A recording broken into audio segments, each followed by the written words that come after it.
काया ठाकुर दर्शन आज ब्लॉग आरंभ कली। शुभ सकाळ। मुझे छात उपरक बड़ी सुखाइवाई बड़ी पकाई जाइला। बड़ी सुखेवा खाली जाइली। छात उपर देखला पानी दिया चलची कहीं छात रे पानी नुआ कांथ होइछि ना, से नुआ कांथ स्ट्रांग रहइबो पानी देले। बड़ी तो सुखे सारली। एबे जीवा तळकू आज भेज थाली प्रस्तुत कर। थाली अच्छी भात डाली आ पनीर तरकारी। मो डाली सिझा बसैकी उपरକୁ जाइली। मो डाली रे एमती गोटा टमाटो पकईके करने को बहुत मत भल लगे। माने केउ मानक एमती भल लगे डाली रे गोटा टमाटो गोटा पियाज सब पकईके करने को कमेंट रे निश्चय जनइबे। एठी डाली बघारी देइछि।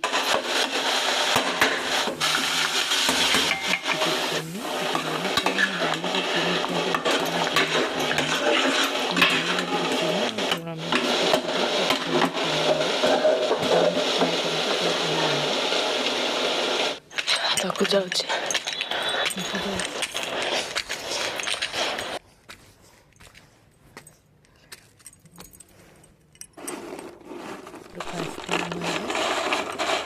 सुखला बड़ी को सुखी। एठी अजा और नातिर चलची खेल। मुझे लंच थाली प्रस्तुत करने। देखो आज लंच थाली भात सालेड पनीर बटर तरकारी। बटर मसला तैयारी कर देछि। प्रथमे बटर दे दीची मसला तैयारी करथिले रसुण अदा कंचा लंका आमर टमाटो सब देके गोटे पेस्ट तैयारी कर देथिली। वीडियो करा भूली जाइथिली। हल्दी गुंड मर्च गुंड दे दीची। तार पर टिके फ्राए करना पानी दे दिली लूण दे दीची स्वाद अनुसार। तारे पनीर दे दिली टिके फुटला परे बटर आ टिके दे दीची। मु भल दे माने टेस्ट भल आसीबो बोली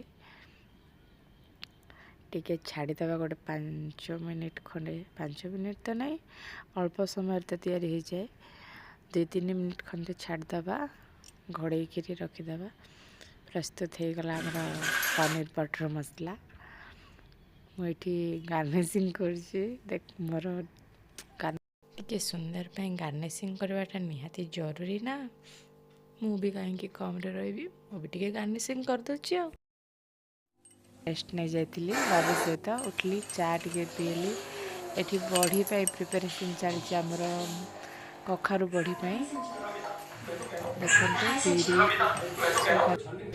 बड़ ग्राइंडर नमर ये छोट ग्राइंडर कराई एडजस्ट चलती। बड़ी खाइबार अच्छे तो कर पड़ा ना ना केमती हम सेपटे टीवी देखी हो हाला चलता से मुझे साउंड कम कर देछि। एठी पूरा बिरी बाटी नेली। तारे दे दी कंचा लंका अदा जीरा ज्वाणी आउ हिंगु एतिकी देकी आउ कखारू को चांचिक ये करवा तो हबनी बोली बिरी बटारे पानी जो बोली मु बिरी सहित ही बाटी देती कखारू को।